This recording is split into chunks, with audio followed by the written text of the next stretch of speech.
Coming up today, South Korea's top nuclear envoy says there are no preconditions to holding talks with North Korea to assess the regime's willingness to abandon its nuclear weapons program. Lawmakers are set to vote on a bill that will shake up the pension system for public service employees.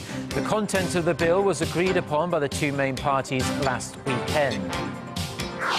Plus, President Park Geun-hye will hear a status report on her plans to strip back on unnecessary regulations that she says hinder economic growth. Stay tuned for these stories and more.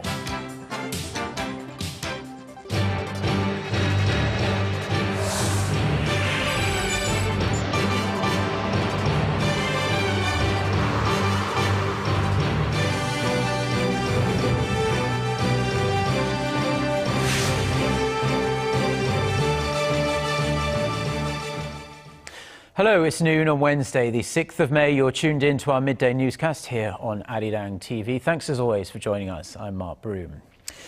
We start at Korea's National Assembly, where a bill to overhaul the pension system for public servants will be put to a vote this afternoon, wrapping up several months of negotiations between lawmakers from the two main rival parties. If everything goes smoothly and the bill is passed, public servants will be required to pay more in premiums while they work, but receive less in payouts after they retire. Lawmakers predict the new system will save the government more than $300 billion over the next 70 years. The public servant pension program ended last year with an annual deficit of $11 billion. President Park Geun-hye will preside over a ministers' meeting today to check on progress made to her deregulation drive. At the meeting, the third of its kind, the president will examine the government's follow-up measures over the past year and focus on steps to be taken this year. The presidential office adds the talks will include ways to streamline regulations to foster new growth engines. President Park has identified regulatory reform as one of the key tasks for revitalizing the economy and enhancing ordinary people's lives. Now to a possible breakthrough in the deadlock over resuming denuclearization talks with North Korea. South Korea and the United States have signaled that they are ready to hold a preliminary round of unconditional discussions with North Korea with an eye to resuming the long-stalled six-party talks. Kim Hyun-bin reports. South Korea's top nuclear envoy says there are no preconditions to resuming talks with North Korea on its nuclear program in order to test the regime's commitment before resuming formal six-party negotiations. Hwang Jung-kook made the remarks after wrapping up talks with his U.S. counterpart Sung Kim in Washington on Tuesday. These talks would be aimed at judging Pyongyang's real intentions and finding out whether it will make a sincere commitment to denuclearize. When asked whether the proposal had been conveyed to North Korea, Hwang said they had not received a direct response from Pyongyang. He did mention, however, that the North had responded in an indirect manner through its state media, which so far has been less than receptive to the idea. China has been pushing the idea of holding unconditional exploratory talks with North Korea for the past few years. Beijing thinks it could be a stepping stone to resuming the long-stalled six-party talks on denuclearizing North Korea. Those talks, not held since late 2008, involve the two Koreas, the U.S., China, Japan, and Russia. The exploratory talks meet both Pyongyang's demand for an unconditional resumption of talks and Washington's insistence for talks to resume only after North Korea takes concrete measures to denuclearize. Looking to coordinate their approach, the South Korean envoy will hold talks with his Chinese counterpart, Wu Dawei, in Beijing on Wednesday. Kim Hyun-bin, Arirang News. Now to the latest on the NYU student detained in North Korea. Joo Won-moon, a South Korean national and permanent U.S. resident, says he willfully entered the communist state late last month. In an interview with CNN, which was broadcast on Tuesday, the 21-year-old said he wanted to be arrested. Looking rather relaxed in the interview, Joo said he hoped his illegal entry would have a good effect on relations between the two Koreas. He added that he wanted to show the world that an ordinary college student like him could enter the state illegally and return home safely with, quote, the generous treatment of North Korea. However, it's unclear whether Ju was speaking of his own free will or if any North Korean officials were present during the interview, as in previous interviews with other detainees in Pyongyang by foreign news organizations.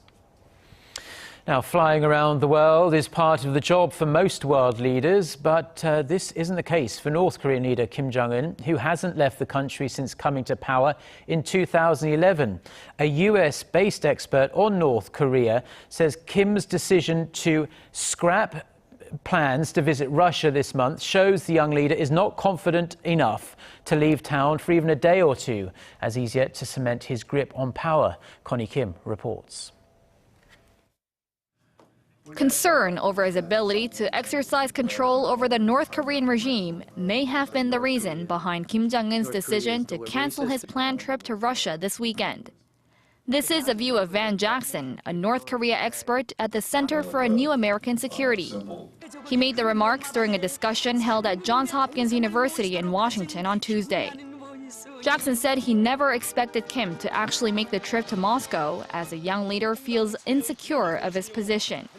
He said that if Kim was entirely comfortable with his grip on power, he wouldn't have executed senior officials and he would feel able to leave North Korea to attend events in other countries. Russia had repeatedly said Kim had confirmed his attendance to the May 9th event, which will mark the 70th anniversary of the Soviet Union's defeat of Nazi Germany in World War II. It was only last week that a spokesperson for the Kremlin said Kim had decided to stay in Pyongyang because of internal affairs.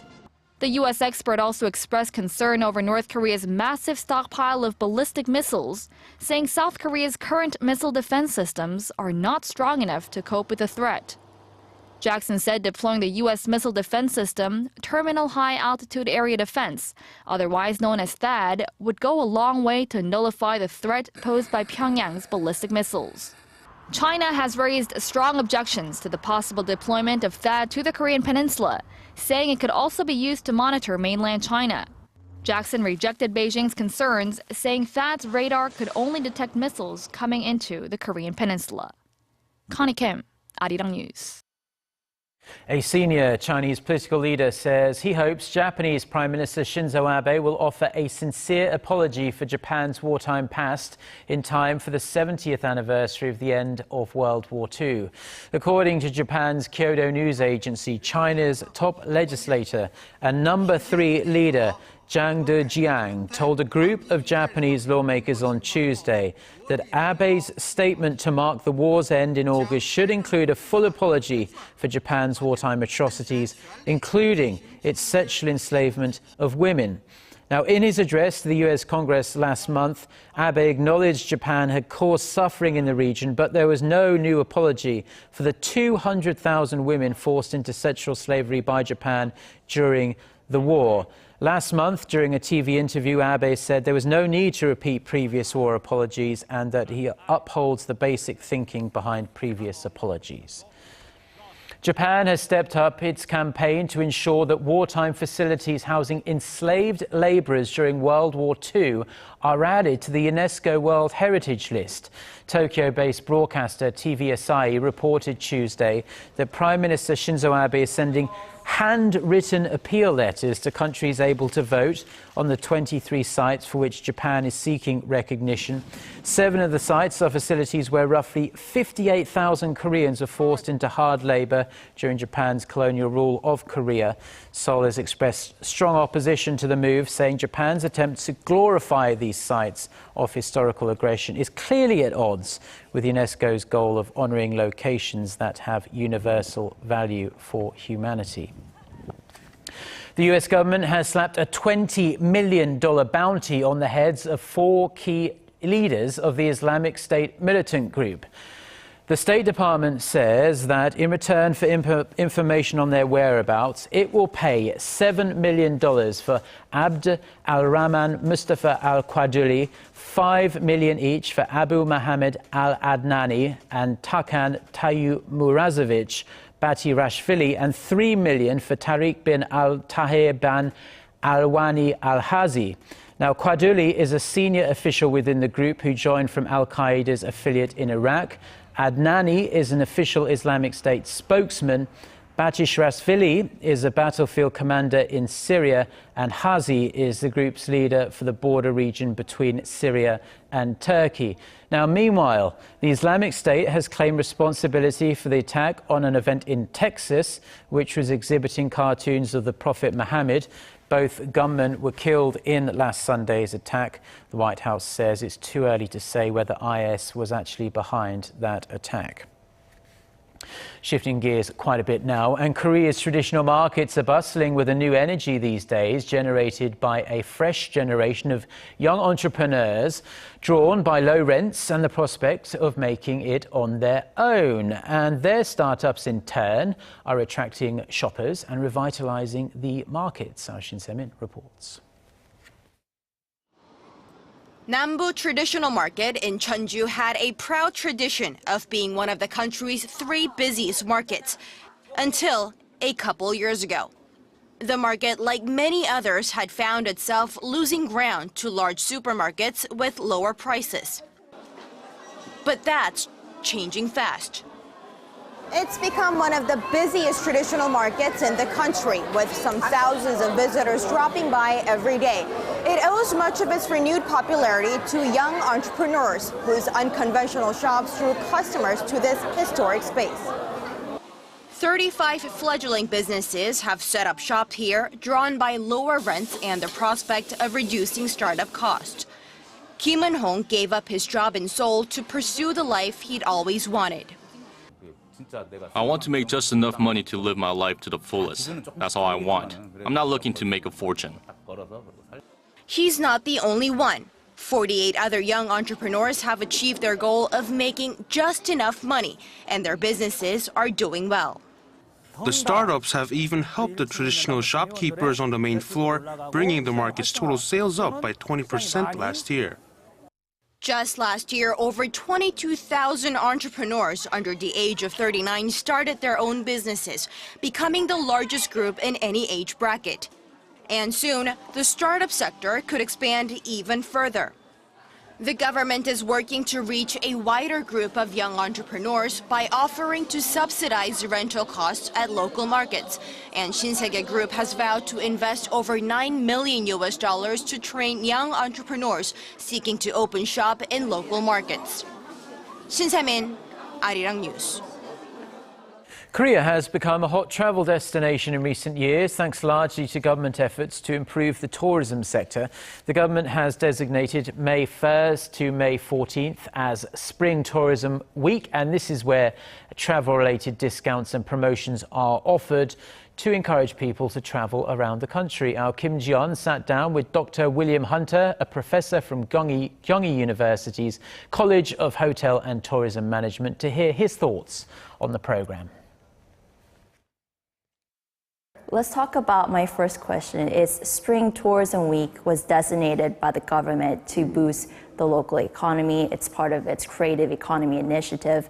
How important is this to the local economy? It's very important, and we have these sort of events, these mega events, such as Tourism Week, which is fantastic, and we don't need to be anxious about are we going to get our return on the dollar today? Probably not. But in the long run, when we're talking about brand image, absolutely. Comparing to other countries, is there any other country that the government takes initiative making a Tourism Week mega event to boost tourism along with using technology? It seems to me that Korea is on the cutting edge.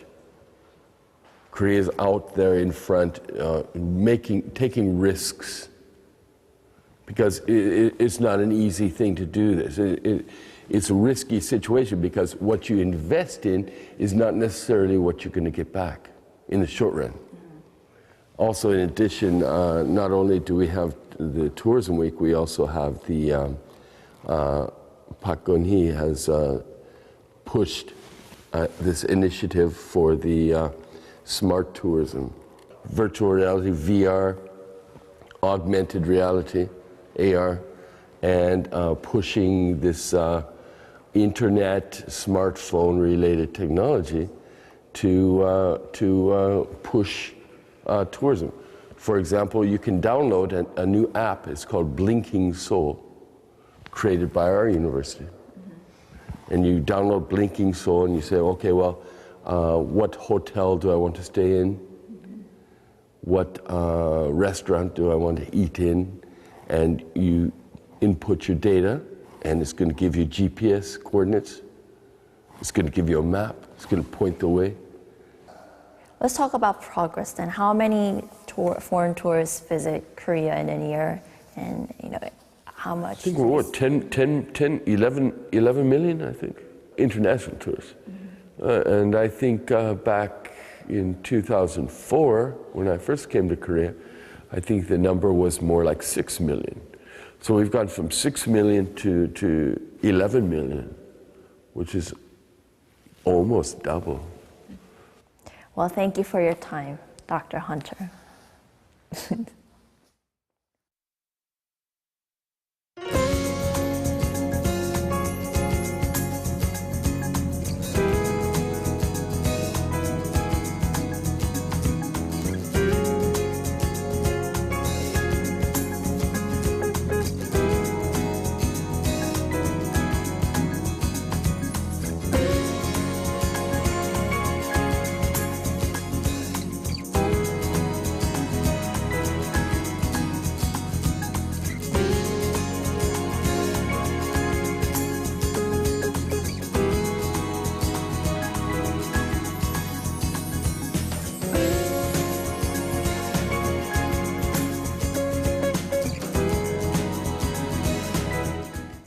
Well, that's all we have for now. I'm Mark Broome. Have a wonderful day, and thank you, as always, for watching, and we do hope to see you at the same time tomorrow. Goodbye.